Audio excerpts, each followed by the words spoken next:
Alrighty, and we're live. Hello guys. So we recently finished the Stick of Truth. So we may go back and do some side quests, finish up the side quests in it. But some of my friends had suggested to me this game, the Warlock of Firetop Mountain. So we're gonna get into this and check it on out. I apologize if you may hear some noise going in the background.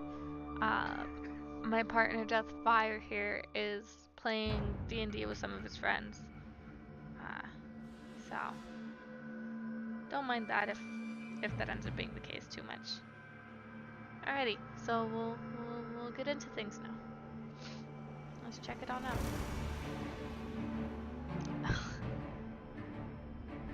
I'd want to use Warlock themed font, but I sometimes mess up when I'm reading things.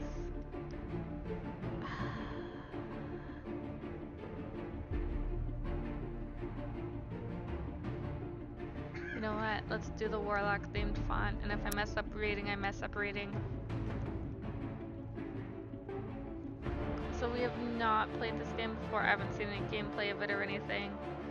So we're just kind of gonna hop into things and see how it goes. Actually, can I turn on the volume? Can't.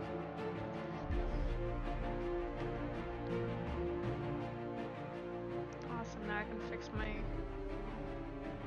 happy sheep. But let me fix the volume on here real quick.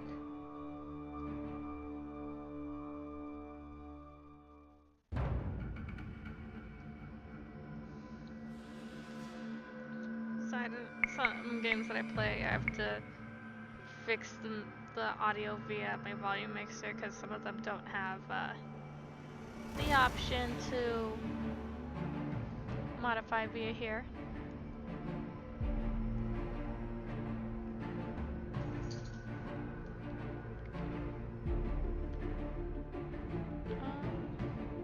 We'll see how the screen shake affects me, and we'll change it at another time if I need to change it.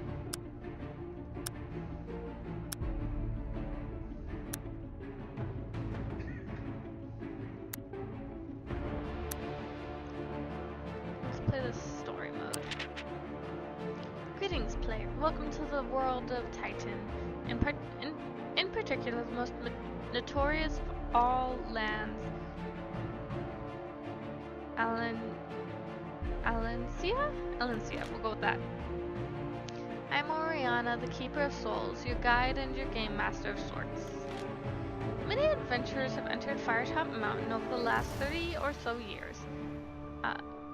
Voracious readers have wandered the many passages, battling the monsters within, and negotiating the many traps, only then to take on the might of Zagor the Warlock. With skill, stamina, and luck, they have chosen their many paths and rolled their fate. Many of these brave young adventurers have perished in the darkness, and their souls even now lie unclaimed.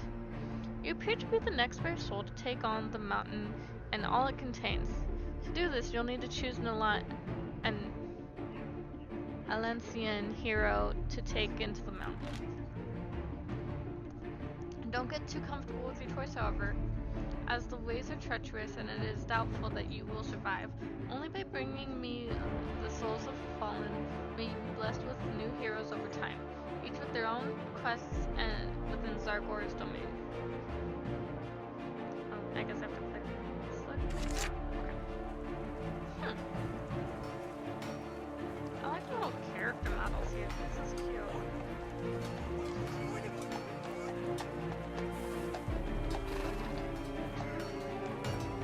User joined your channel. Hi there. Hi, Baron. When you click next group, these are the 4 starting heroes you can choose. Next group shows all the ones you haven't unlocked yet. You can unlock later. You get souls. Okay, that's cool. Yeah. Each of these have their own quest that they have to do within the mountain. Nice. You can fail the quest and still beat the game though. Okay. I'm sorry, Merlin is like craving attention right now. It's okay. Born in Fang many moons ago, Aaron is seen as a hero to the locals there. His approach in battle is simple and direct. Charge forward, chopping left and right with such force and speed as to quickly put his enemy off balance. Should they manage to sneak a blow in under this onslaught, it will likely brush off Aaron's impressive physique as if it were a scratch. How Aaron's mother, diminutive seamstress, managed to produce such a gigantic warrior is anyone's guess. One popular theory is that a giant's blood runs in his veins, though there's some distant ancestor. Reading is not your strong suit. A terrifying appearance can strike fear into others. Okay. Who are you? Alexandria of Blacksand. The warrior known as Alexandria of Blacksand is famed for her many adventures. Her name is known in many parts of Alencia. No matter where she is, Alexandria has a knack for sniffing out trouble and gold. An experienced adventurer with a deft sword arm, she can sense dangerous situations before they happen, and has built up a good reputation for completing quests quickly and diplomatically, reducing the need for unnecessary conflict. Has an above-average level of education. Fortune favors you often. We may select her. Oh, that's cute. They're their own little character models. Okay, I will be right back real quick. I need to step away. I need to let the small dog out on the patio because he is otherwise going to be just very fussy. Alright, Merlin.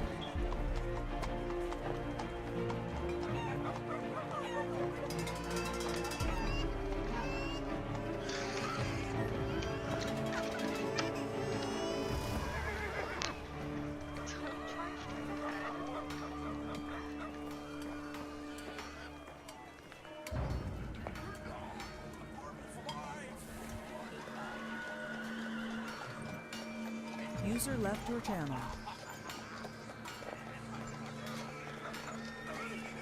Alright.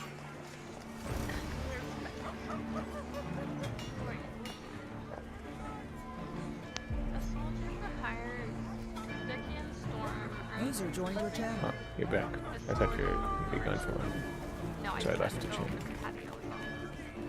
Escorting merchants, wagons, and to and from Firetop, the city of his birth. An arrogant but skilled warrior, David always looks out for himself first. When the bandits ambushed his convoy on the road to Zangi's, Dekion was forced to fight his way to safety at a nearby village. Near penniless and far from home, the mercenary is looking for his next big payday. Has great speed, agility, and precision. Notices things that would normally be unseen or ignored. That would be good for traps.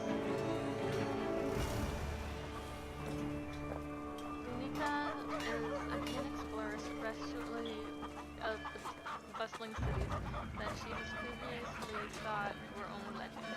Every new person, place, or object she encounters is thoroughly questioned, explored, or examined before she runs on to the next exciting discovery. Her endless enthusiasm could be tiring for her adventuring companions who take their civilized surroundings for granted. She tends to keep mementos of each new location she visits, keeping them in her backpack and hanging them from her armor. Notices things that would normally be unseen or ignored, has great speed, agility, and precision. Okay. And then these are our next group of playable characters. I want to play as this guy. I'd love to play as a rhinoceros. But he's 350 souls.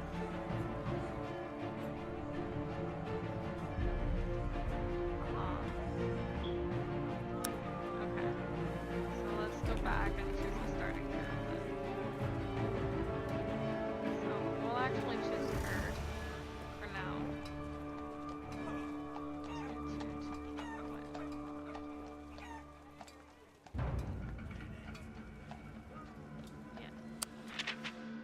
Oh, you can scroll down and see their skills too. Yeah. You have chosen Nikia Akadi, a wise choice for your first game player. Before entering the mountain, I want you to visit the one-armed swordsmaster of Anvil Lin. Lin Wen Tsai. He'll teach you the basics of combat, which you need to know if your hero is to survive Zagor is delayed. Oh, I'm sorry. During your adventures, you will encounter many different foes, magical and monsters, brigand and beast. There will be an assortment of creatures lurking within Firetop Mountain, eager to bring your adventure to a permanent end, or premature end. But let us learn to walk before we start running, shall we? Lin Wen Sai wants you to fight some Quintins, which will allow you to experience new combat functions. Oh, definitely.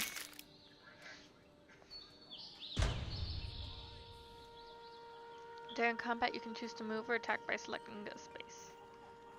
Select move and advance towards the Quintin. After you select your action, both you and your opponent will play out their moves simultaneously. Welcome, Fluffy. Hi. Everybody else left. Move to the side to avoid Quintin's attack. I'm just gonna call it a dummy, because it's a dummy. Everybody left. Sometimes it's better to attack where the enemy is likely to move instead of where they currently are. Attack the space in front of the dummy. If both you and your foe try to attack each other at the same time, it'll clash. It is then a test of who has the greatest skill and the loser taking damage. Attack the dummy and clash.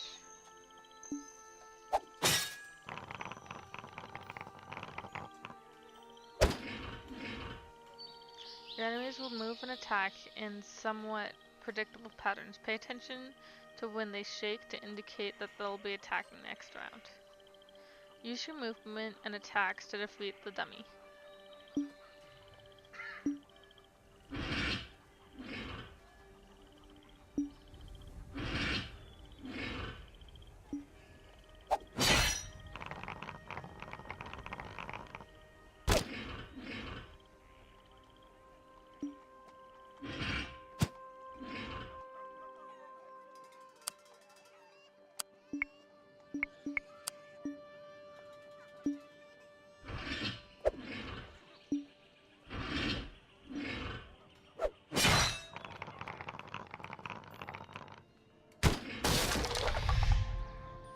Okay, and so the dummies count as souls.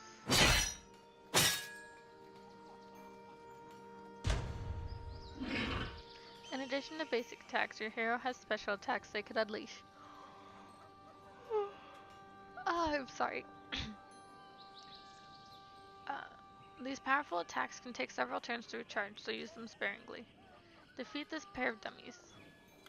Get tired.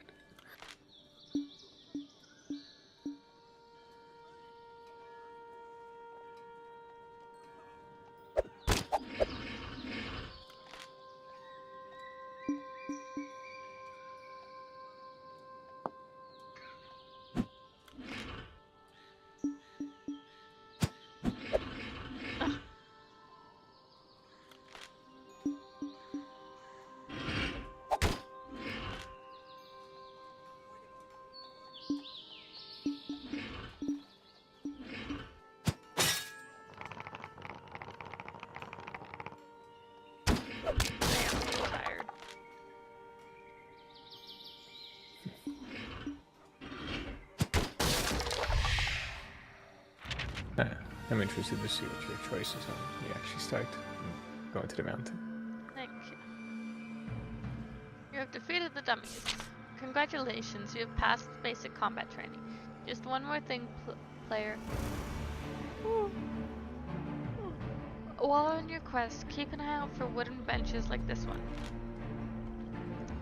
Rest your hero weary travel. Oh, rest here, you weary traveler. Oh, cool. Using them will allow you to restore your stamina. If you run out of stamina, your adventure ends, so be sure to take a rest now and then. You also have some provisions which you can use at any time, but they tend to work best when you're resting at a bench, so keep that in mind. You'll receive 3 resurrection stones at the start of your quest. If your adventurer dies heroically, you can use 1 stone to bring them back to life.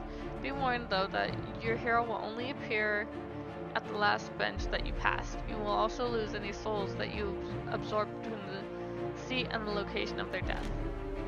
This is where I leave you, player. It is time to begin your journey.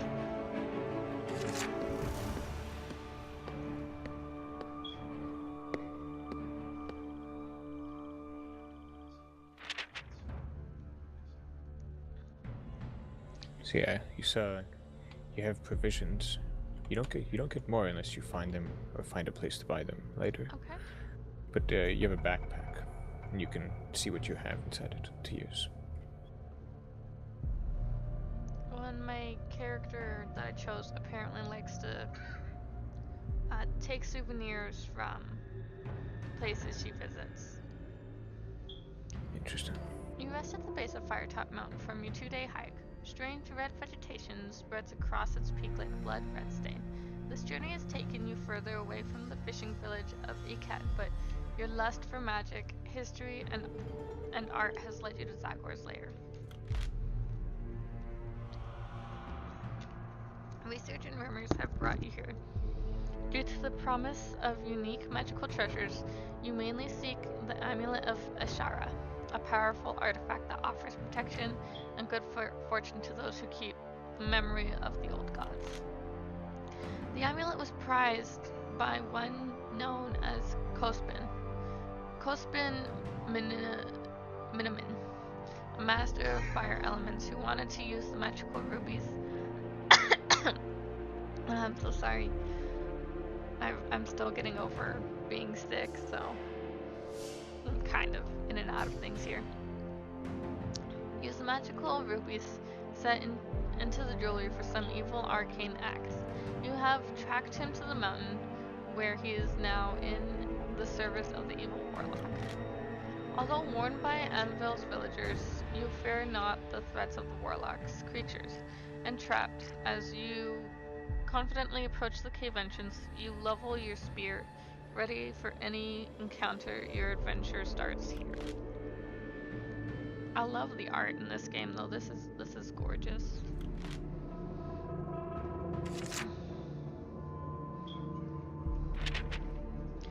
You see dark slimy walls with pools of water on the stone floor in front of you.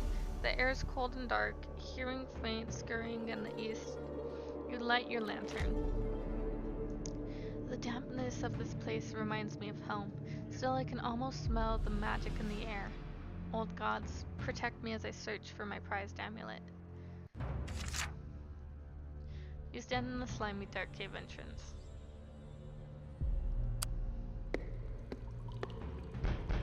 After a few yards, you arrive at a junction. If we turn west, we'll end up going into a fight. If we turn east, we'll go down some hallway.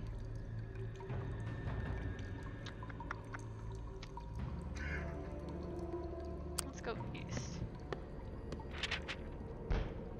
The sounds of scurrying continues ahead of you, as well as the sound of heavy footsteps. The last thing I want to run into is a troop of orcs this early on. A few yards ahead, the limit of the light cast by your lantern, you catch a sight of a cleft in the tunnel wall.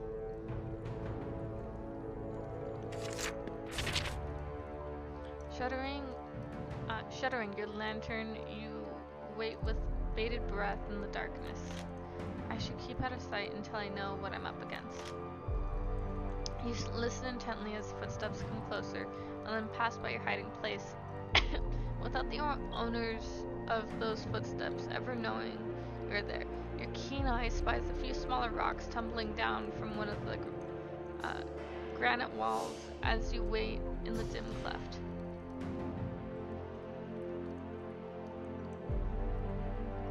and stay hidden from them. As you wait in the darkness, listening to the receding footsteps, your keen eye spies a small pebbles tumbling down from the wall, and you hear a sound of cracking rock. You unshutter your lantern and raise your weapon in anticipation as the head of a hideous rock grub with powerful mandibles pokes out from the crevice. You swiftly decapitate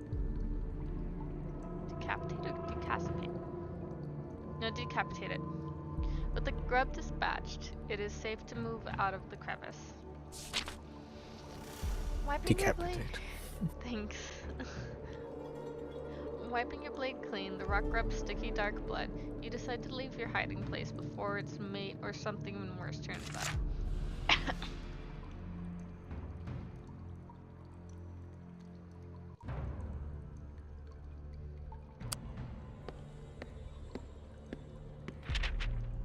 The passageway soon comes to an end at a solid-looking wood door.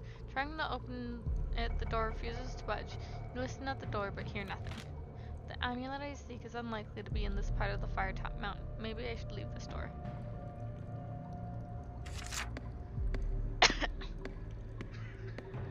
So I guess we'll have to fight the orc for hers.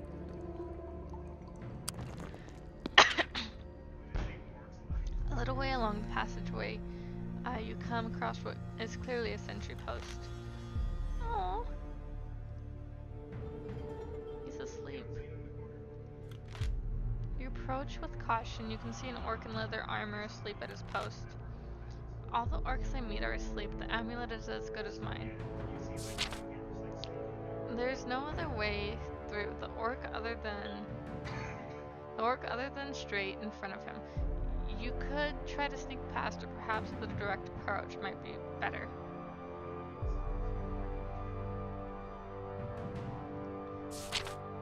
You tiptoe past the snoring orc. Your dexterity allows you to pass easily. You safely tiptoe past the sleeping orc. The passageway begins to widen until you enter a cave. However, blocking the cave's exit are two of the ugliest creatures you have ever seen. They have the proportions of dogs, but their hide is rough and scaly. Each beast is chained to the cave wall, secured into their thick brass collars. The two orc hounds begin to snarl and strain their chains. They cannot reach you, but their chains are long enough that should you approach, you would not be able to escape their slavering jaws. Not a big fan of dogs, orc hounds especially. If you're gonna have to deal with them quickly, one way or another, before they attract the attention of an orc patrol, maybe, or even something worse. Because I'm not gonna waste my rations on the dogs. Drawing your weapon, you prepare to engage the orc hounds in combat. However, because they're chained to the walls, their movement is limited. Generally, I'd spare these canine companions, but because I am limited with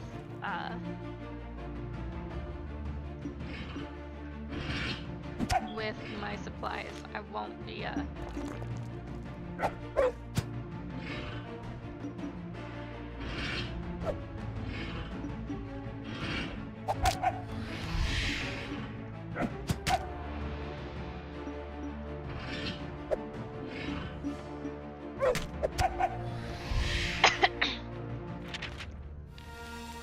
You have defeated the orc hounds.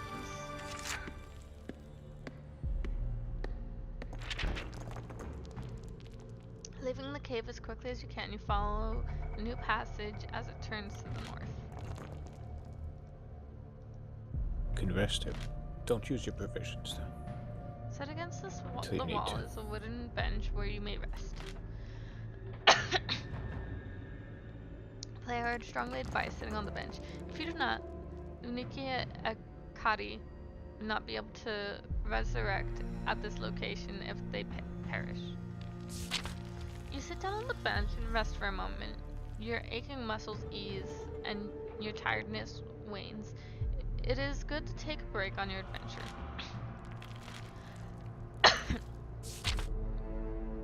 To To your left, on the west face of the passage, there is a rough-cut wooden door. You listen at the door and can hear a rasping sound, which may be some sort of creature snoring.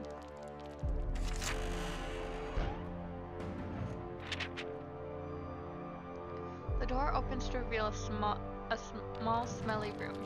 In the center of the room is a rickety wooden table on which stands a lit candle. Underneath the candle is a small wooden box. Asleep on the straw mattress, groaning in the far corner of the room, is a green-skinned orc. He is a stocky creature with an ugly, warty face. He must be the guard for the night watch. I wonder if the wooden box contains anything interesting. Trinkets. Is it worth the risk to take a look? Carefully, you begin to creep into the sleeping orc's room.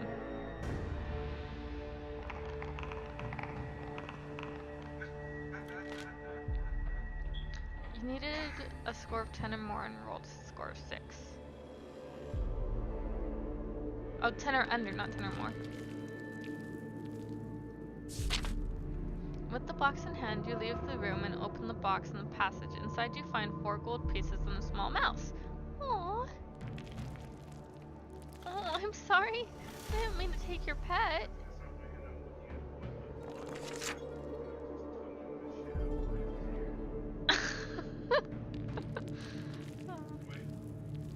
Follow the passage.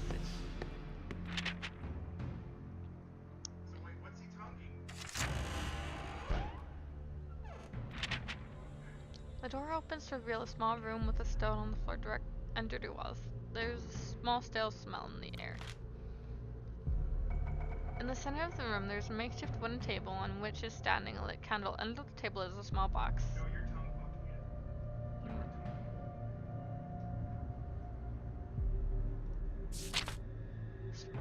A strange rune adorns the box, which is rather light. As you pick it up, something rattles within. Oh no. You open the lid and a small snake pops out of the box, eager to bite your wrists. Even though you're surprised, you manage to dodge them. Good. Snake's probably gonna try to attack me first.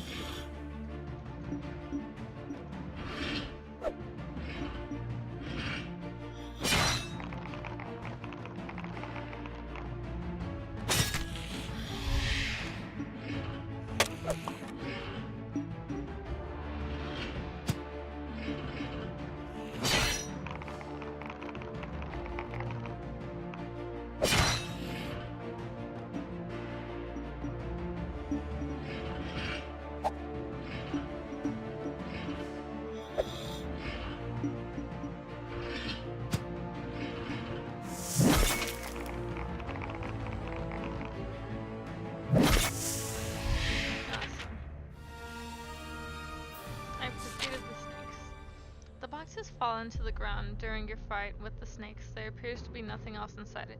It must have been a practical joke made by one of the orcs. You decide to continue to head deeper into the orcs' barracks.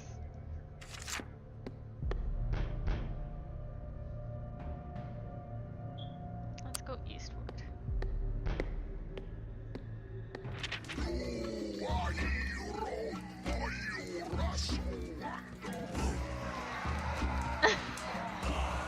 I just love the change in audio here. You follow the passage as it slopes downwards until you find yourself in the corner of a large chamber. The architecture suggests that this was originally made by dwarven hands, but it has clearly been repurposed by the orcs. It appears to have been turned into some kind of training hall. Dotted around the chamber are a number of wooden posts that bear the marks of axes and other weapons. A cacophonous din, I don't know that word. Din echoes around the halls as green-skinned creatures in leather armor either strike the posts with their swords or each other with wooden cudgels. You guess this is what passes for training session among the brutish orcs.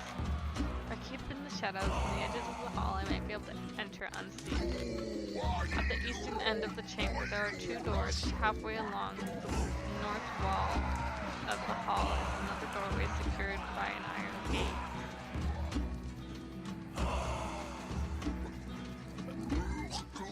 Hi, Merlin. What's up? Was somebody walking nip uppers too? Hi. No. We're gonna go back the way we came and choose the other path for now. Shh. Shh. Hush, puppies. Further up the passage, there's a west wall. You see another wooden door. You listen, hear the worst thing you've ever heard in your life. Do you want to investigate the noise? Yeah, let's investigate. The door opens to reveal a small room. The room is dirty and unkept. A straw mattress lies in one corner, and in the far corner, flight of steps leads out of the chamber. In the center of the room is a wooden table upon which a candle burns, lighting the room with its flickering flame. A small box rests on the table. Seated around the table are two small orcs with warty skin dressed in leather armor.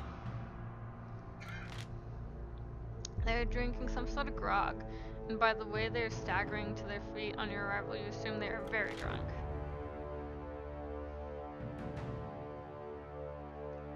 I think I have a plan to fool these drunken orcs. You wave your arms wildly. The orcs are too drunk to understand you, but they understand people yelling frantically. They're so inebriated that they don't think about why humans yelling and just gesticulating at them. They flee the room, leaving you free to take the box. You decide to take the box. The name Ferigo di Maggio is inscribed in brass nameplate. The box contains a small leather-bound book entitled The Making and Casting of Dragonfire. You open the pages and begin to read. Fortunately, it is written in your own language, and so was probably not understood by the orcs. Otherwise, this treasure would have certainly not been as loosely guarded as it was. The book is written in a timely handwriting by Ferigo di Maggio. In it, he tells the story of his life's work, the creation of the Dragonfire spell with which to fight evil dragons. You read how in his last years Fargio finally perfected the spell. By then was too old to make use of it. So he completed his book, locked it in a chest, and hid it in the depths of Firetop Mountain, afraid that it might fall into the wrong hands. The last page reads, "And so you who now hold this book, you have my life's work in your hands. The power of destruction is yours if you wish, but do not waste it. And unless you use the spell for the purpose for which it was intended, you shall be consumed by evil itself and die by the fire from your own hands. Remember, only when the dragon breathes its fire at you should you raise your arms and say, Ikil Ivif Ikam Ivif DiMaggio." You say these words slowly and softly. Suddenly the pages seem to glow. As this glow disappears, so do the words on the page of the book. You repeat the spell to yourself to memorize it. Let's go up the stairs here. Oh no. Climbing the steps, you finally emerge at the far end of a large room, untidily kept as any you have entered so far. A large chair behind a solid-looking table suggests that someone or something of rank uses this room. On one side of the room is a wooden bench. To your right, in the far wall of the room, is a large door that clearly leads onwards into the mountain. However, a chest in the center of the room catches your keen eye. Opposite of you is a man-sized creature with a warty face, standing over a smaller creature of similar race. With a whipping in his hand, the orc chieftain has been beating his servant, who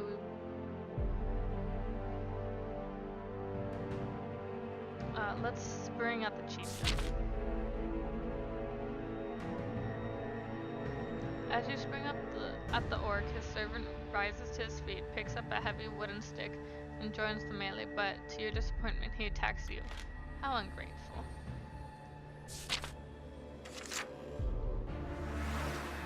I mean, orcs are fairly loyal to each other though, so no surprise.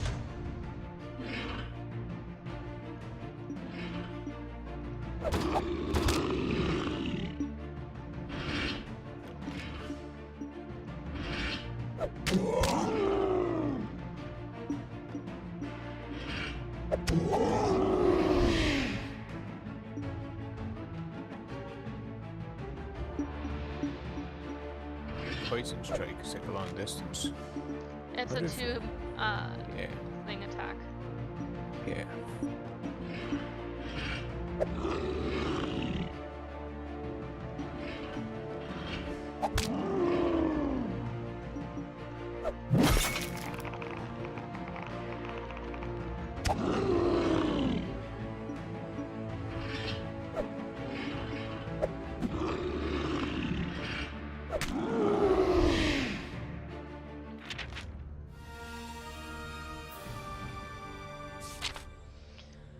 The green blood of the dead orcs smells foul as it seeps from their bodies. You step around the corpses and investigate the chest. It is of sturdy construction made of strong oak and iron, and it is firmly locked. Looking closer, your keen eye notices there appears to be a mechanical trap fashioned into the lock itself.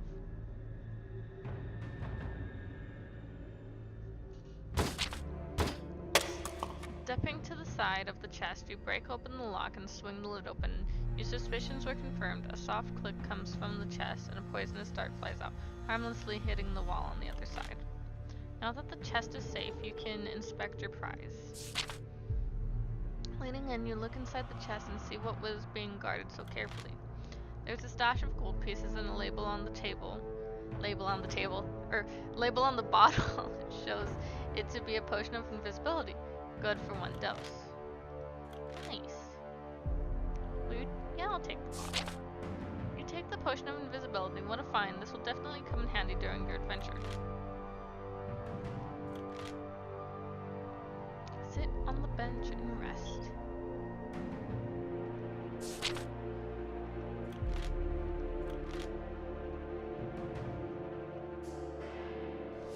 Then we go north. Why did my luck go down? You arrive at a junction in the passage. The path continues eastwards. There are stairs leading to the south. Head straight.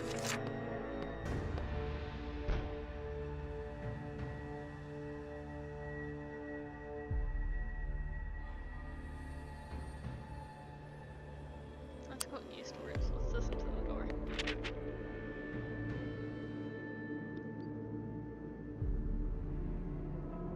Go through the door.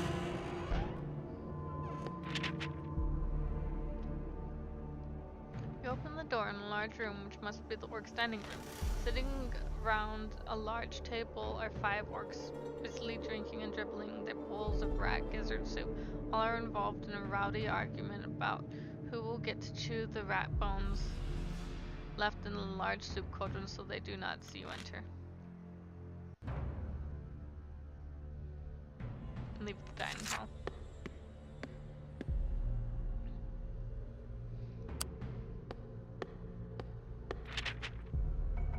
The passageway leads to a square dungeon chamber. There are 2 doors in the eastern wall and 2 in the western wall. One on the opposite side of the room. Another passageway leads away north. The first door to the right is well used, and putting your ear to the keyhole, you listen and hear a man screaming for help from the inside. Before deciding what to do, you listen at the other doors as well. Underneath the panicked cries from someone behind the second door to the right, there is an unmistakable wet slurping sound of a slime beast. Do you remember hearing that noise deep in the Kalong Marsh? Hello? Hello? Not funny. Open door. The first door to the left is made of solid metal. Listening at this door, you hear the sound of tortured screams coming from within. Putting your ear to the second door to the left, you hear nothing.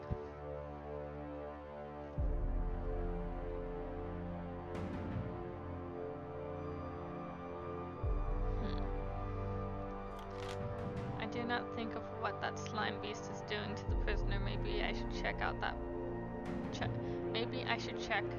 out first.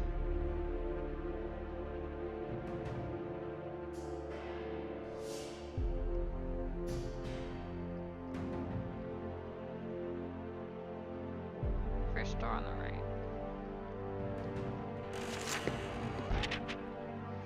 You unbolt the door and swing it open, and a nauseating stench hits your nostrils. Inside the room, floor is covered with bones, rotting vegetation, and slime. A wild, harried old man, clothed in rags, rushes at you screaming.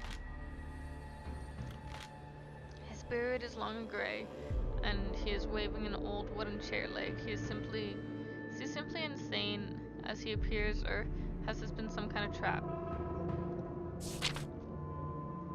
You're afraid, old man.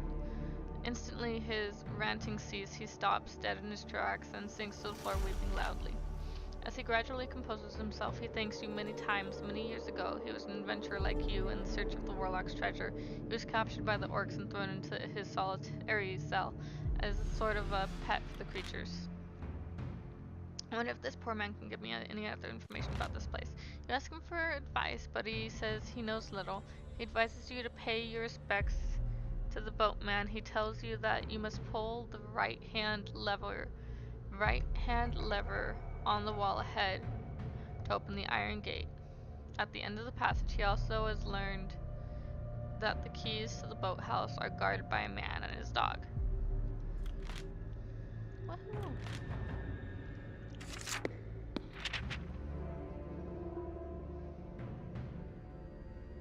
From the second door to the right, you can hear thumping.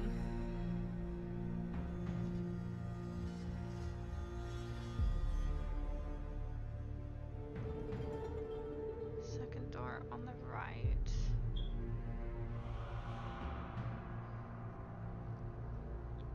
So behind the second door on the right, you can hear that. Okay, so no.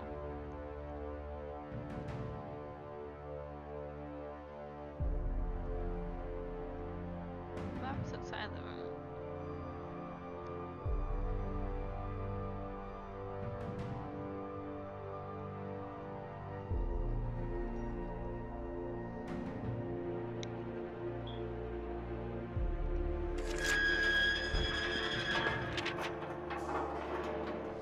The door is not locked and opens.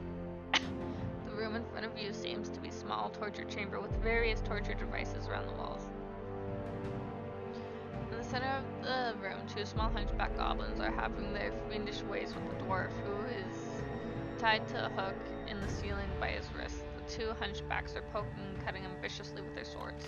The dwarf lets out a final scream and falls silent, eyes closed. His captors make disappointed noises and look around angrily at you as if you were the fault of the dwarf collapsed.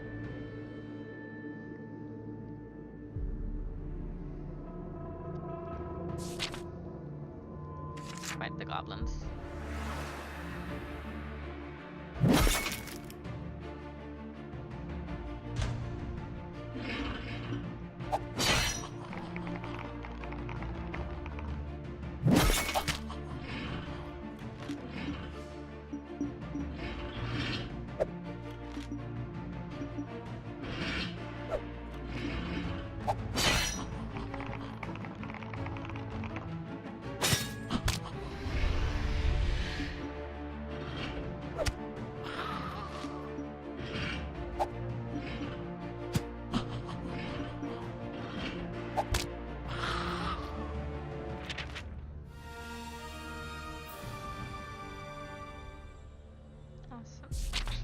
You cut down the dwarf with the last of his strength. He opens his eyes and looks at you, then looks downward. His eyes close again, and this time he breathes his last. You gently rest the dead dwarf on the floor. As you look around the room, your keen eyes notice something amiss with the heel on the dwarf's boot. You decide to search the dwarf's boot. There appears to be nothing inside them, but one of them seems to be rattling. You take a closer look and inspect the heel, and you find that it comes off. Out comes a small, smooth stone. As you pick up the stone, you notice that there is a dwarven rune carved onto it. You have a feeling that this will be useful, and pocket it. As you have completed such swift search of the dwarf, you still have some time before more goblins arrive. Bravely, you search the bodies of the two dead goblins. As you go through their pockets, you find a large piece of sweet-smelling cheese.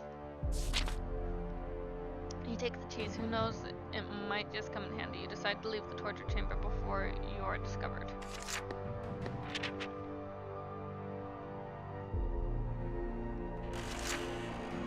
Okay, now we'll fight the slime creature.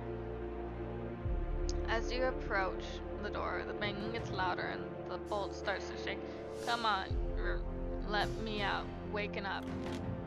Sliding back the rusty bolt, opening the door, you come face to face with a panicked-looking goblin with a horrific creature closing in behind it. As you suspected, you come face to face with the toad-like creature of a slime beast. The creature gives a hideous shriek, revealing its mouth full of long spiked teeth, and leaps at you and attacks. Slime beast, save me, squeaks the panicked goblin.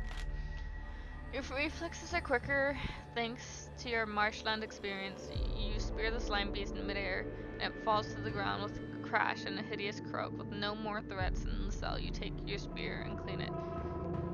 Inspect the room. You poke the chewing goblin gently with your spear. Thanks, help, it rasps. Relieved, I find the Gnark punished me.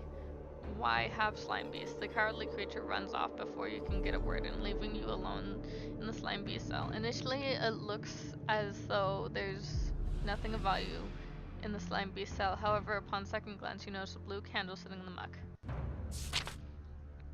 Although it is not an odd place for a candle, you decide to take it with you. It may come in handy in one of your darker areas of the mountain. You put it in your backpack.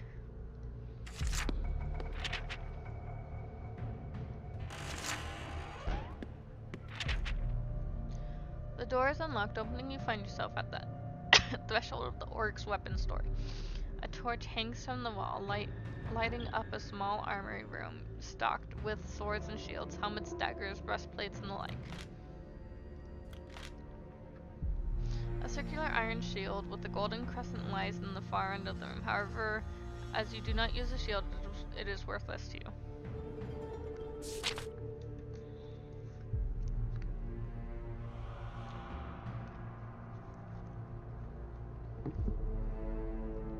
You poke around the room. The weapons are blunted and worthless. The helmets are battered and rusty. You decide to inspect the breastplates on the shelves to see if there's anything worthwhile there. Behind one of the breastplates is a shiny key. It seems quite important. You decide to take it. Haha.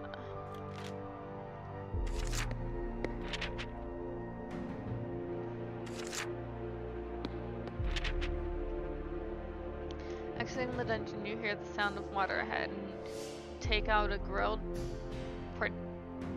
portcullis at the end of the passageway. Before you can reach the portcullis, you will have to cross a bridge that passes over a gully of gurgling, brackish water.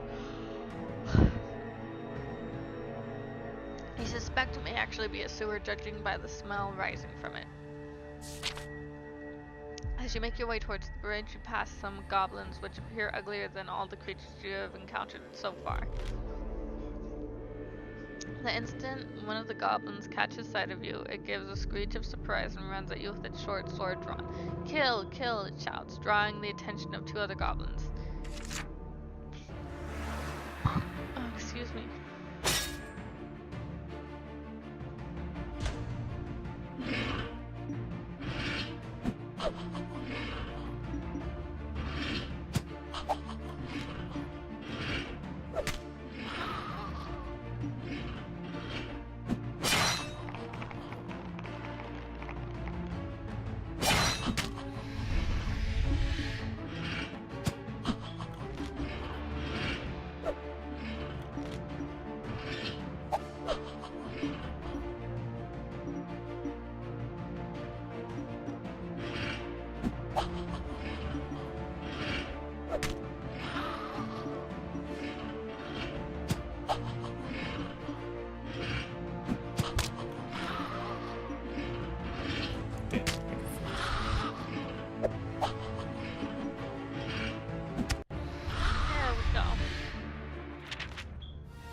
Arrive at the end of the passage. An iron portcullis blocks your way, and no amount of charging is going to budge it.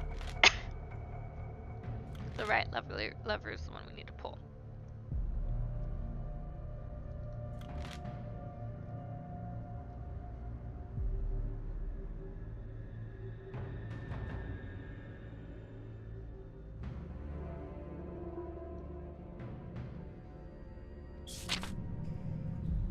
deep rumbling noise and the ground begins to shudder slowly. Noisily, the particulars rises into the ceiling. Without hesitation, you walk towards the junction, listening carefully.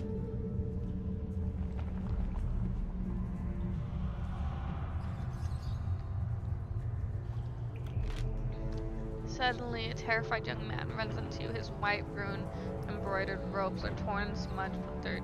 He looks at you with panic, wide eyes. I yield. Education is not worth this much danger, no matter how great the reward.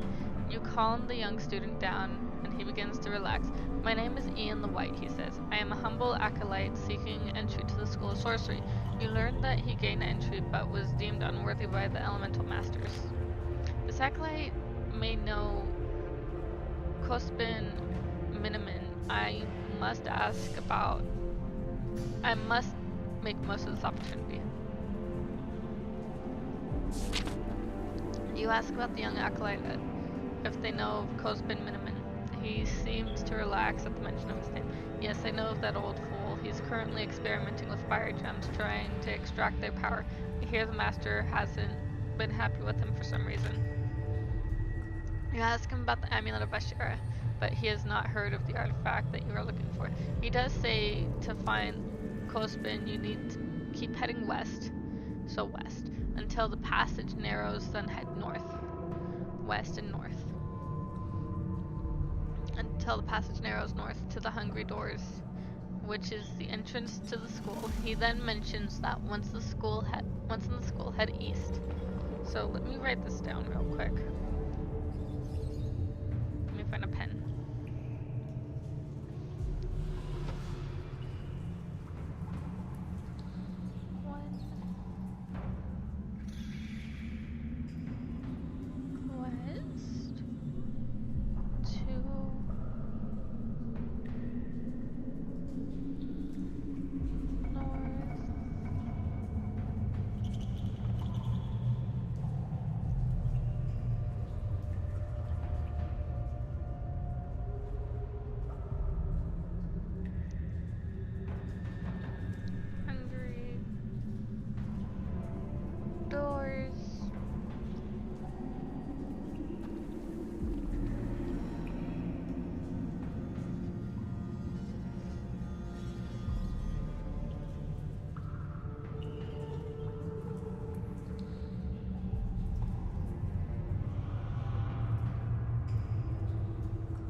Awesome. So I have my little note taken care of. The young man points down the passageway before pushing past you and running off. You try to catch up with him, asking for more information, but he dives under particulars and you entered earlier. There's no point chasing him back through there. I should continue towards and try to find Kospin and hopefully the amulet.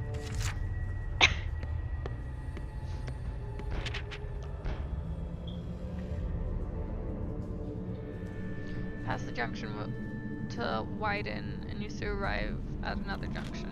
While the north path looks inviting, I'm going to keep heading west, following the acolyte's instructions. You cautiously continue down the rocky corridor and stop in front of an open, particulous entrance built into the stone. The sound of clinking chains and monstrous growls can be heard. The corridor continues on to the west.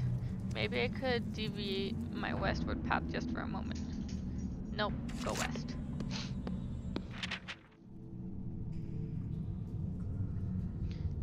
You cautiously make your way down some steps. The air here seems different somehow. I sense strong magic ahead. Kospin, Minimin, and the amulet of Ashara must be in the passage ahead.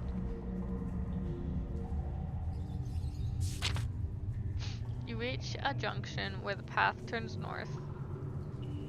Yeah. Through an archway held up by 2 pillars. A narrow passage also runs off to the west. The acolyte said I should turn north once the passage starts to narrow. Perhaps this is the junction he meant.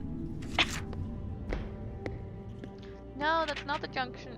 Actually, this is the junction he meant because this is a hungry looking door. You walk down the passage and gasp at this light. At the sight you discovered. Directly in your path, a pair of wooden doors carved to look like a menacing fanged mouth. A simple sign ahead speak the magic words. Hi, Merlin. As soon as you begin to approach, you startle a nearby lizard and it darts off towards the door. They spring to life as though controlled by magic. They lift the door and drop dangerously as the lizard tries to zip through them. The door falls and crushes it flat.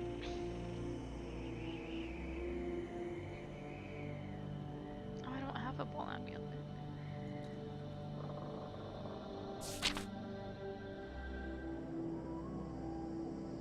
You stand in front of the hunger doors. Ugh. Okay. Stop moving. You walk through the corridor. However you approach, they begin to come crashing down on top of you. You leap out of the way and they graze you as you make it through. Sit on the bench and rest. Continue on.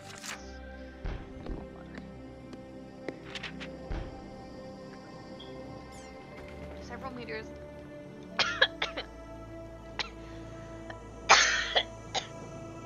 Choking in water.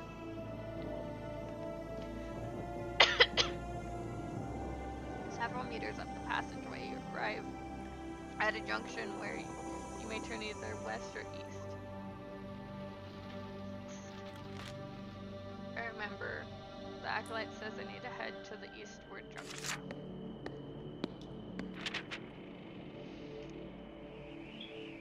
Passages turn left and the wooden door trimmed in the iron sits in the east wall. Various inscriptions adorn the door.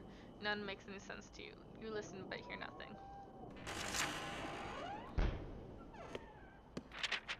As you push open the door, a scent of earth, grass, and waft towards you. You enter the room and close the door behind you, following the steps down to the room below. In the center of the room floats a large ball of rock that glows with ethereal energy. At the other side of the room, someone in a green robe with gold trim hunched over a bench. A Solenian earth elemental. I must have taken a lot of energy to bring this earthly plane.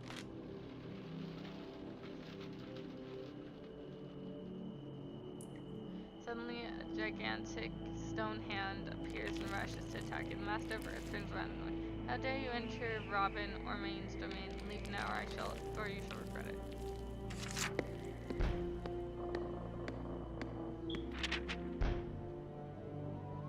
You follow the passage. Yeah, let's enter this door. You open the door with some difficulty. Gusts of wind breeze past your face as you entered the door. You entered what must be the home of Master of Air, a sorcerer who dabbles in the arcane lore from the elemental plane of air. A tornado surrounds the room, and fires spouting from the braziers dance in the wind. A variety of papers also flutter and flap in the breeze. A strange room of air magic. I must be on my guard. You walk over to who you assume is the Master of Air. A pet hawk is perched on her arm. She wears a pair of fine glasses. She greets you. Another would be adventure come to destroy Zagor. I don't really bother with adventurers, but the maze should finish you off. She pauses. Unless you know anything about a bronze amulet dedicated to the cold bears, you have no business here. At least she was more polite.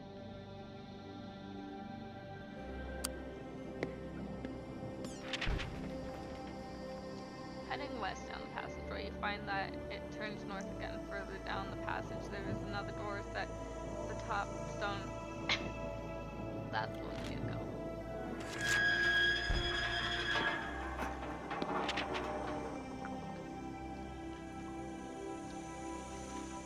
Cautiously, you climb the stairs upwards. You open the door and are immediately hit in the face by a blast of heat. I think I may just found Clothespin Miniman.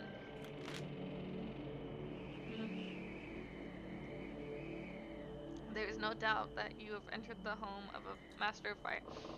A large flaming spear writhes in the center of the room, clearly the source of the master's power. Suddenly, two huge creatures pounce towards you. They're monstrous lizard-like beasts, their scales shining and shimmering from the flames all across their bodies. They sweep their huge tails left and right, knocking over pots and spellbooks. These are salamanders, creatures constructed entirely from fire magic. You hear an unhelpful warning as the creature bears down upon you. Watch out for the salamanders!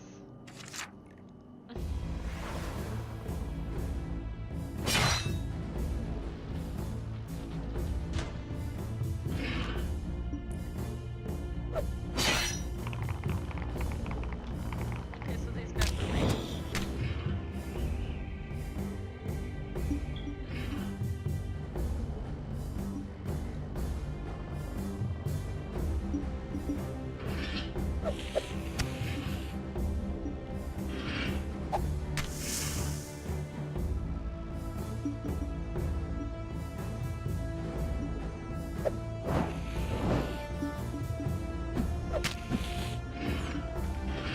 God, I could attack at an angle.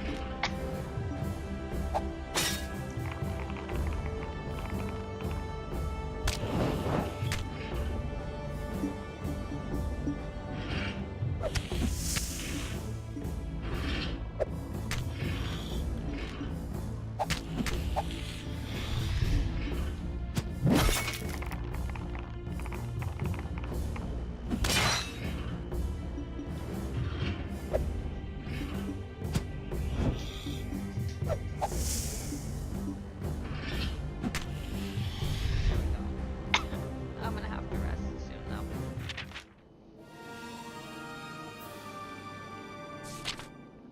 With your finishing move, the last salamander gives a guttural roar and it fire extinguishes.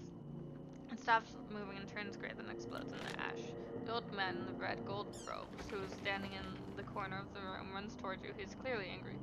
What do you think you're doing? It took me hours to conjure those beasts. Hours! You apologize, but insist that it was in self-defense. I seek the amulet of Vashara, which protects those who keep the memory of the old gods. Says the Master of Fire. That's superstitious nonsense. Anger wells up in your chest. It's not. You start to say, but the Master turns his back on you and reaches into the display case. Here, he says, tossing you a necklace made of bone and leather. Take it. It's practically worthless. It doesn't look like much, but you feel the power pulsing through your fingers. You look carefully at the tiny carved pendant, and it still has the rubies inset into it. The one true amulet of Ashara. It seems unbelievable that my search has ended so easily. The master carries on with his valuable work.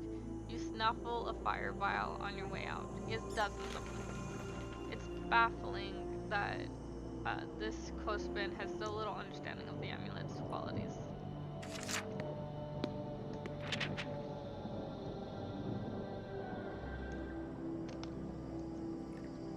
With the amulet secured, your quest is complete. Something doesn't feel right. When you rest on the next whatever seat, The next bench. it heals you for 5 HP, but proficiency if you got another 5, so it'll be 10. But if you use proficiency normally walking, I think it's only plus 3 or 4. This has been too easy. Why would someone as powerful as Clothespin simply hand over such a powerful artifact? You look again at the amulet and suddenly notice that the rubies have started darkening. Within seconds, the rubies are as back as onyx, and the amulet suddenly feels extremely cold to the touch. You collapse to the floor, paralyzed by some unseen force as you feel freezing cold. Your muscles ache and spasm as if you've never felt before. The door to Clothespin's study room opens. You fool, did you really think it would be that easy? Zagor took the amulet from me weeks ago, demanding me unfit for such a powerful artifact. He's probably right, as I would have unlocked a power that even he would have feared. With that, Clothespin gives you a little kick to make sure you're totally incapacitated. from somewhere down the hallway you hear the sounds of footsteps. Throw her into the river. She won't last long in there in this state. Your nostrils suddenly fill with the foul stench of orcs. As rough hands lift up your body, your mind begins to drift and you realize that you're falling unconscious.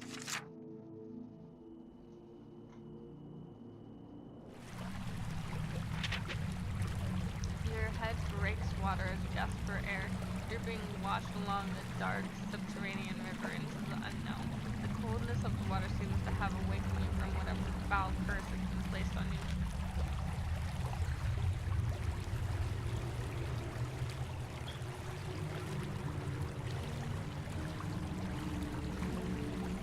Sorry. Your body still seems semi-paralyzed, and you feel helpless, splashing around, trying desperately to keep breathing the air above you. I'm not sure I can do this much longer, if only I had some magic to help me breathe underwater.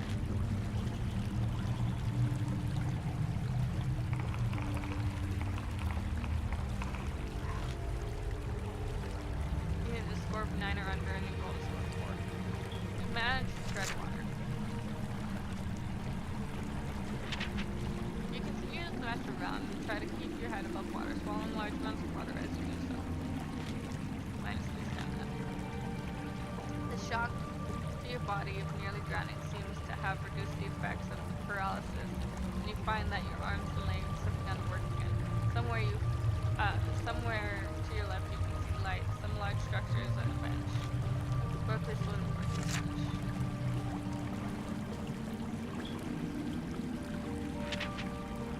Reaching the shore, you pull yourself out of the water, coughing and sputtering, giving yourself a few moments.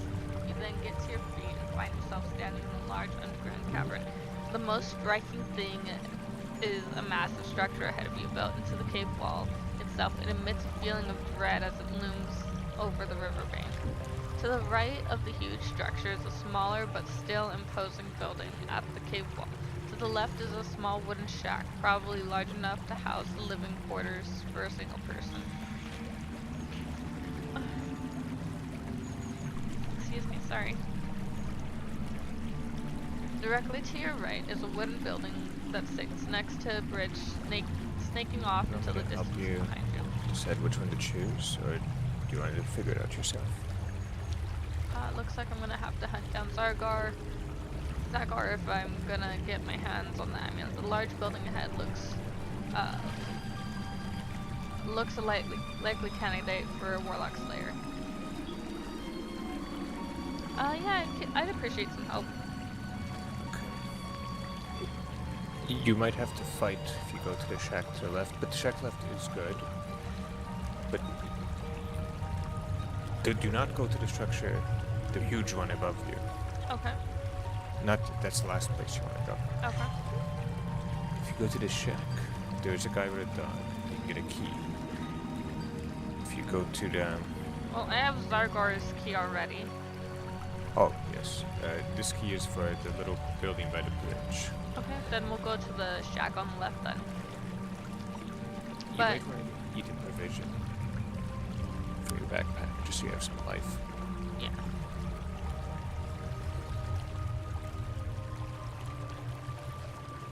I also picked up...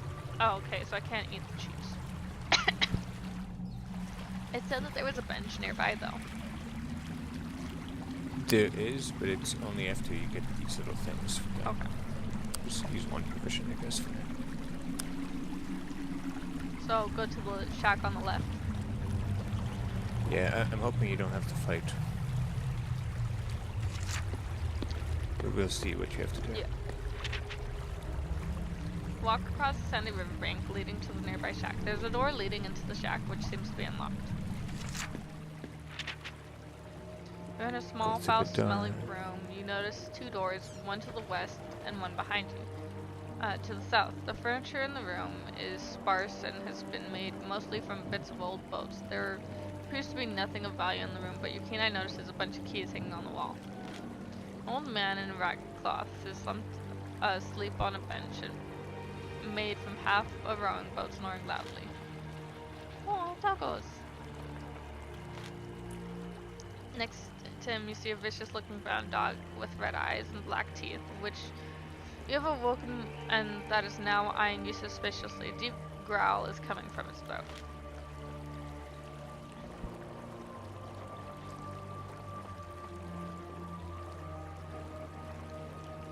Let's see.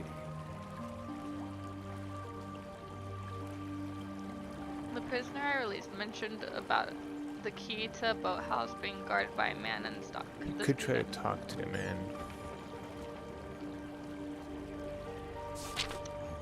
One man's eyes flutter open. He sees you and grabs for a half or lying by his bench. You tell him you mean him no harm, but he remains on his guard and eyes you cautiously. Although he looks harmless enough, the dog could be dangerous. The man's boots are undone.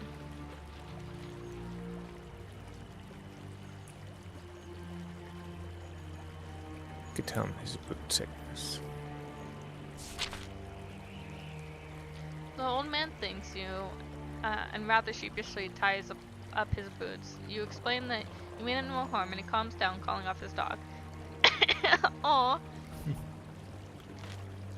This area is the only passageway through the inner chambers. Some years ago, the river swelled after a particularly severe spring thaw and cut off supplies from the outside world.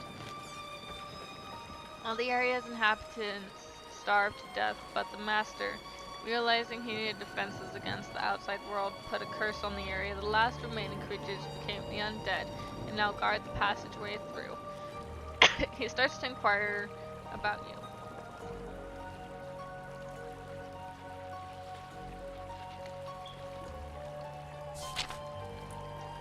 When you begin talking, he becomes angry and bids you be gone. I'll have nothing I'm to not do sure. with adventurers. His dog senses his anger I'm and trying to snarls. talk to him. As you attempt to calm him down, you only succeed in making him angrier. Mm. Oh no! Okay, wait.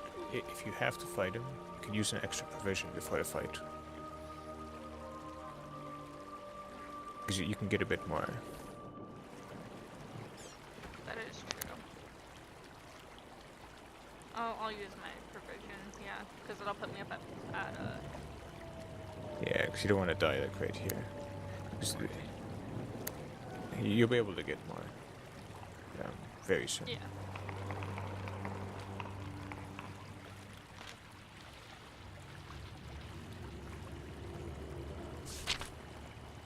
Instinctively, you dive out of the way and avoid the jet of fire streaming towards you. You feel a blast of heat as you narrowly avoid the flames. Before the beast has a chance to react, you take it by surprise and attack it with every ounce of your energy. The creature gives an unearthly howl as you do so, then slumps to the ground. Its body crumbles to ash. The old man is furious at you killing his pet. You monster, now you shall meet a real one. His eyes turn white with anger. He slowly rises from his seat, and as he stands, he appears to gain size and stature.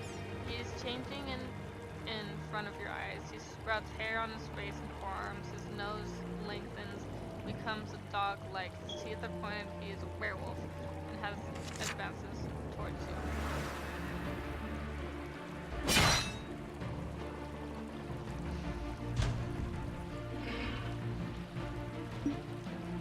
This werewolf likes to just rush in one direction. As long as you keep stepping out of its way, he doesn't really hit you. Don't walk towards him. No? Okay, good. Yeah, see, he keeps jumping into squares. So, step aside and let him.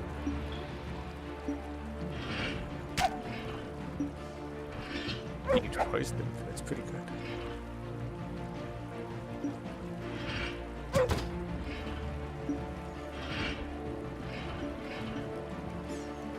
Seems confused.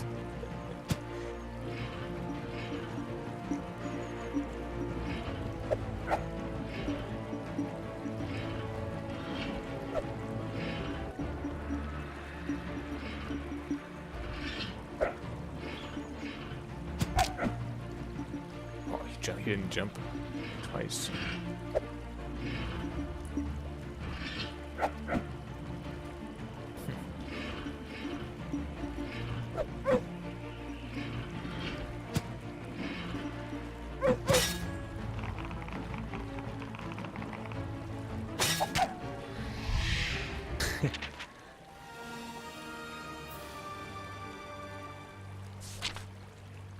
So I Wow. have to lean. You Roll lean 2 against the successes. shack's wall and have defeated the werewolf. Killed the werewolf. I think you get a key now.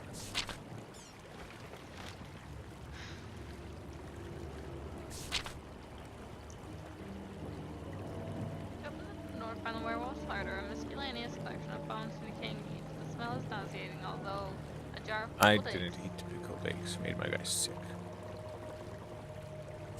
So I ate it once. Eagerly, you take one of the pickled eggs and fight.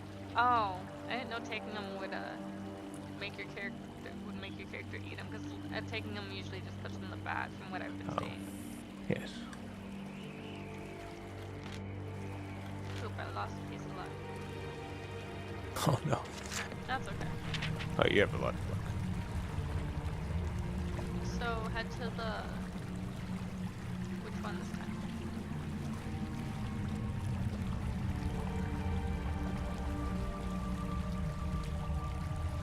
Wait a second. Go back. If you go to the pier, you can talk to the skeletons and maybe get something. But you have to trick them. I can help you if you want.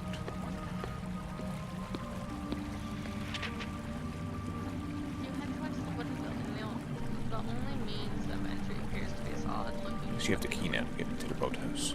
A sign above the door reads boathouse. The door is firmly locked, but the small barred window allows you to look inside. You can see a number of skeletons. Yeah, you don't want to lying fight them.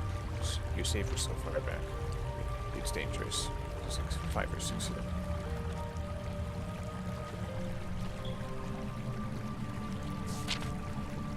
Key fits the lock and opens the door. This is clearly a large boathouse. Various boats are lying around. There's the boathouse.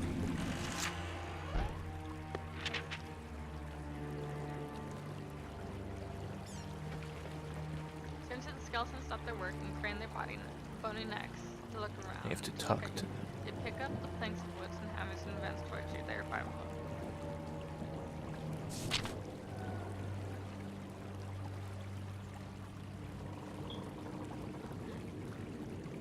Buy a boat or tell them that I'm in charge now. You're the new boss. I'm the new boss. Yeah. You stride into the room confidently and shout in a booming voice, "Right, you lazy bones, back to work." The skeletons turn to face each other and presumably exchange looks. You can't really tell. One of the leader probably pipes up. I don't know you. I don't know. You look pretty fleshy for a boss, plenty of meat on your bones. What will you say to convince them that you're definitely the new boss? Do not say that you work for Zagbar. Say that you have like a skin condition. I think. Don't ask us stupid questions. We got new orders to fill, or I can't help it if I have a skin condition. Yeah, one of those bottom two. Do not say you work for Zagbar, because they'll attack you. Okay. I think it's a skin condition.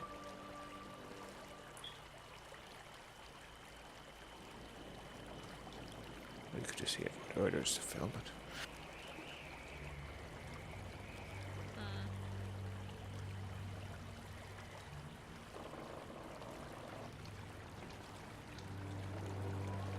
Say skin condition, and it's my fault if you have to fight. But I don't think you have to fight if you say that. If you say you work for Zagbar, they attack you.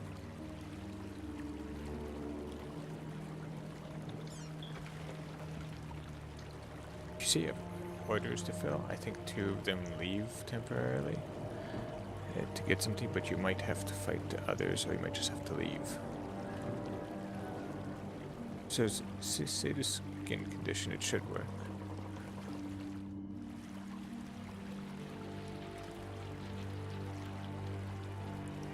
Yeah, they let you like look through stuff for a while, then you can leave.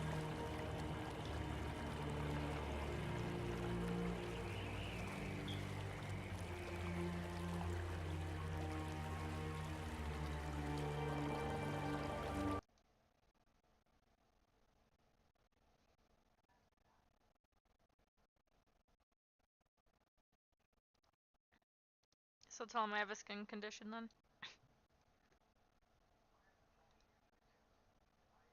You pretend to be upset. I can't help if I have a skin condition, you explain. That's workplace discrimination. You think it's hard to tell the skeletons.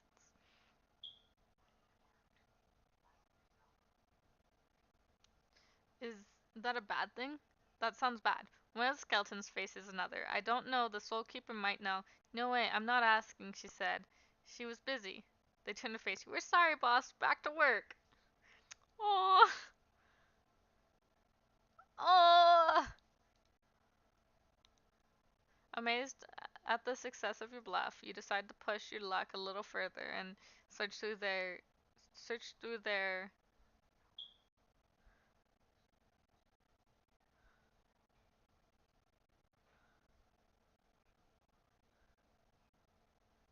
Well, I think I'll be able to search both, won't I?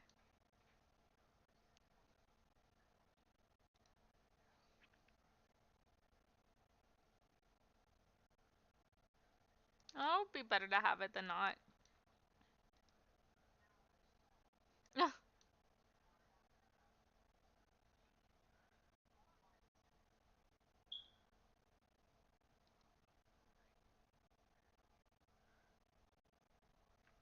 You follow the faint sandy path leading to an imposing building in the cave wall.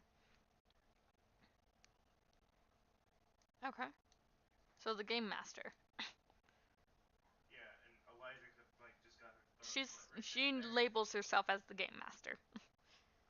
While not as large as the building at the north, it's nonetheless magnificently grand. It towers above you and yeah. Oh, nice. Heaving open the door, well, I've collected quite a bit of gold. Like, at one point I got 25 gold, so.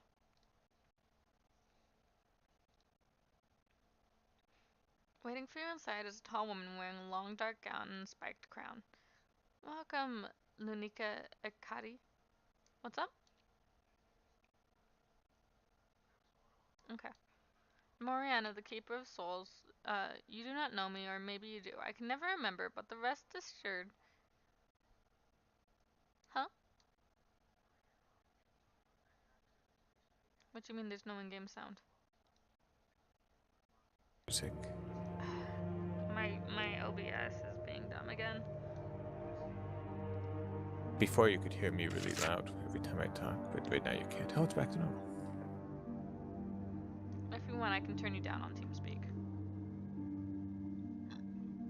Excuse me. That's okay. I love that this character breaks the fourth wall.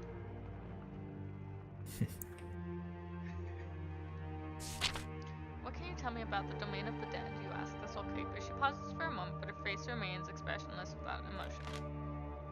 A place cursed by Zagor, created to provide an army of restless souls, each of which will endlessly guard his inner sanctum.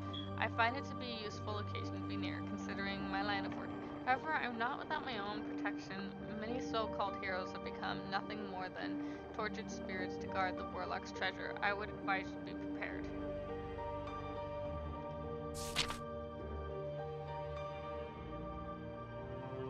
Maze Jumper? What's Maze Jumper do? I think it lets you get through the maze section. There's a maze section? Yeah. But it's just like another level. Like you went to the goblin area, you went to the wizard area. There's another section later. Okay. So what? I think it does. What do the potions do? Like, do they Oh, permanently up your pieces or what? No, a potion skill raises your skill Refills? back to max. The other one raises your luck back to max. Okay. Potion of strength raises your stamina back to max. Okay. I don't know if you want provisions. I'll probably pick up provisions before I head out. And you can see if you want to sell anything. I think I'm gonna keep the invisibility potion for now. Yes. Yeah. Once you leave, you can't go back to her. Though, so Okay. just buy what you need to here. Zagor is rumored to have the hoard of treasures. You don't need fire protection because you already have a spell for fire protection. Well, against For dragons. dragons. Yeah. Yes, of course. Warlock guards his treasure well. It keeps under lock and key and within a magical treasure chest. He never keeps the 3 keys with him, instead choosing to cast a spell on them. Each key is securely guarded and changes the position within the mountain each time someone enters. The more keys used to open the chest, the greater the reward within.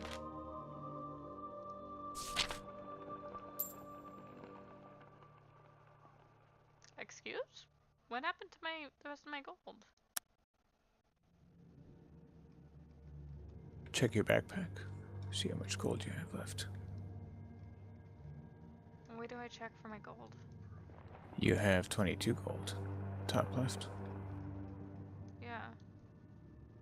And I just spent 10. So I can only buy 1 provision off of her then. Maybe you could only carry that much. Well, no, because you start off with 5 and I'm at 4.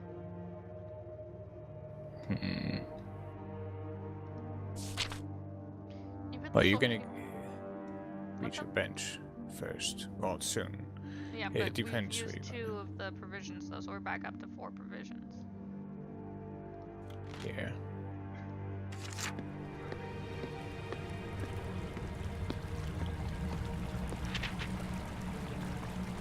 So yeah, I can't do anything with the bench, apparently. So we're gonna go to the huge structure to the north. Yes. When you go to the north, you have a decision to make. Which one would you suggest, Baron? To go left or right. Well, if you go left, the tower will hurt your luck and your skill a lot, because you have to do a lot of those trials going all the way up. And it keeps damaging it and keeps lowering. If you go straight, then you have there's a lot of rooms. You can fight stuff or find stuff. Okay. There's pros and cons. You fight less if you go left, but you waste all your skill and luck. Yeah. You follow steps leading up into the looming There's a building. bench right here too. Looking upwards, you occasionally see golden There's a glints. bench to the left also, but it's the same. Okay.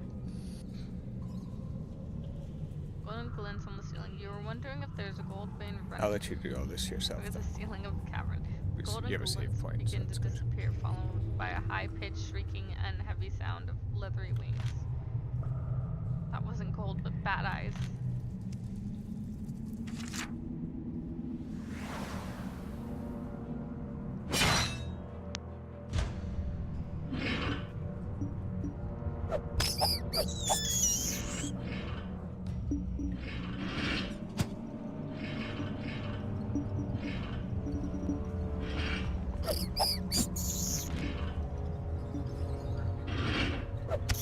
Crud, I got myself cornered.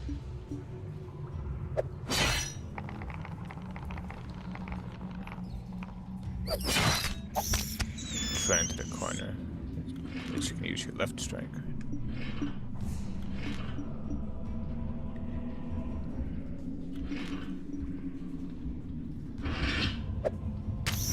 I didn't even click to use that, but okay. I'm gonna... You might actually have them. You're hurt.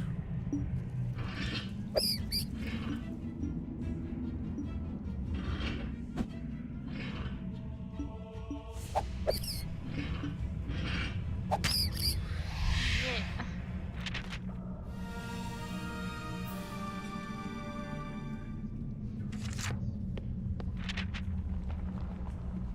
The giant bat slain, you cautiously continue up the stairs. Thankfully, there are no more creatures lurking in the darkness, and you reach the top of safety. Surrounding you is an eerie graveyard, there are gravestones littering about. The trees made from stone cast ominous shadows across the ground. Nearby there is a bench where you may rest. A skull leers at you from an archway. It appears to be the entrance to a crumbling bridge of stairs that traverse a large pit glowing with an ethereal blue light.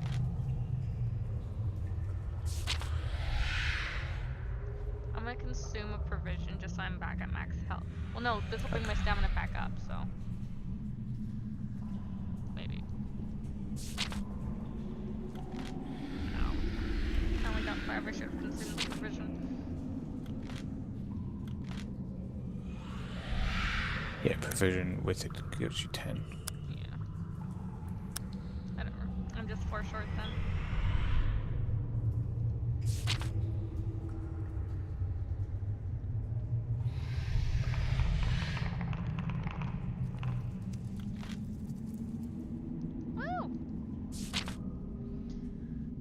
One of the gravestones is a red flask. You found a potion of strength. Pleased with your find, you once again stand before the leering skull. Oh, good potion of strength. You save that until you run out of provisions and your life's really low. Max health. You begin to cross the vast dark void using the ominous bridge swirling around below you. In the depths of the void are trapped souls of the dead. The souls begin to rise before bursting suddenly forth from the void, encompassing the bridge with their wails. Fill your ears, you look on horror as some of the shapes materialize in front of you. You have disturbed our rest, one of the ghosts whispers. Now you must join us in our eternal slumber.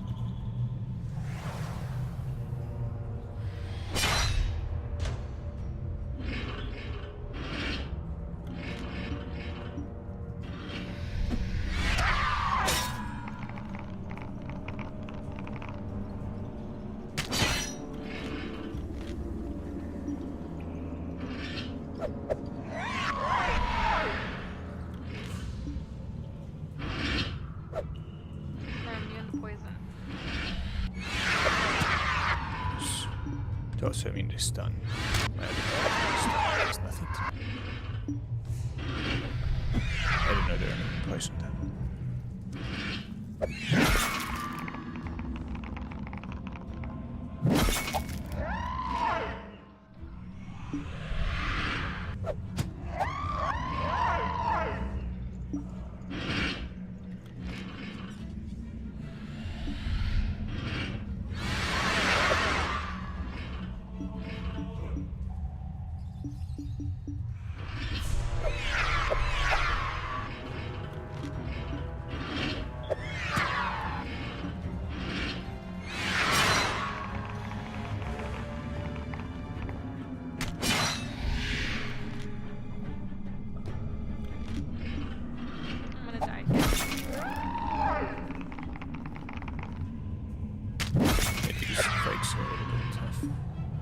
It's actually easier once you actually get into the building.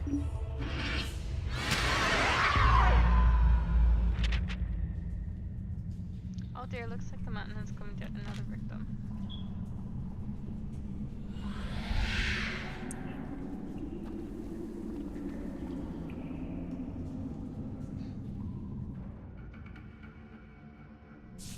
Yeah, but always. You have 3 resurrections.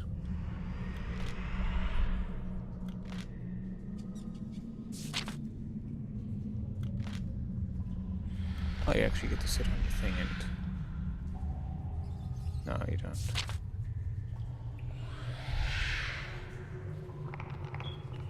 Oh, you can explore the graveyard again, get your strength potion. Do you have to roll? I did roll. Okay, good.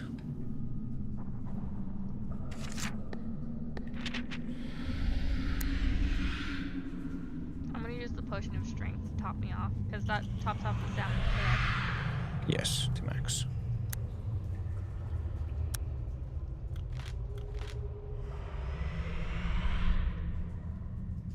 I honestly think that's what it was hinting at for me, but I didn't understand. Ah, yes, because it gives you it right before the fight. The fight's tough, actually. Try to kill the ones closest. Don't Yeah, no, don't move too much. What's up? Oh. Figured, like, just keep your back to him. I'm gonna die.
Actually, I wonder if exploring the graveyard's what's disturbing them, though. I think you do have to fight them. But you could try it. You have to use your potions just in case.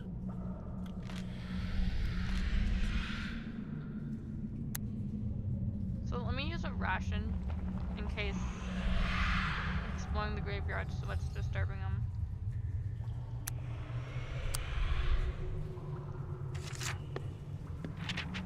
Oh, yeah.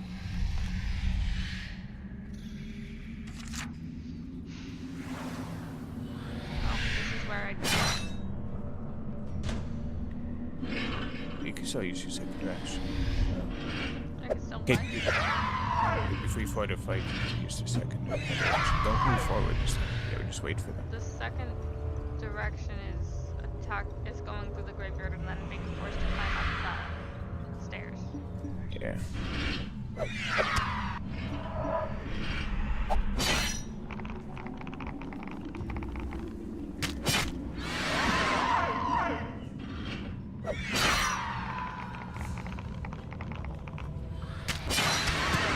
Oh, that's a bad roll.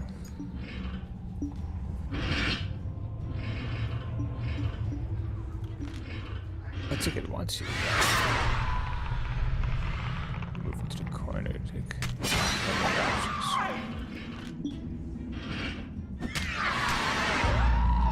It's because they get weakened by their attacks. Yeah. Alright, anyways. I think I'm gonna end the episode here. Thank you all for joining me. And we will try to pick this up You got some again souls from that. at a then, later point. when you're This done. was fun. But yeah. Yeah. I will see you in the next stream.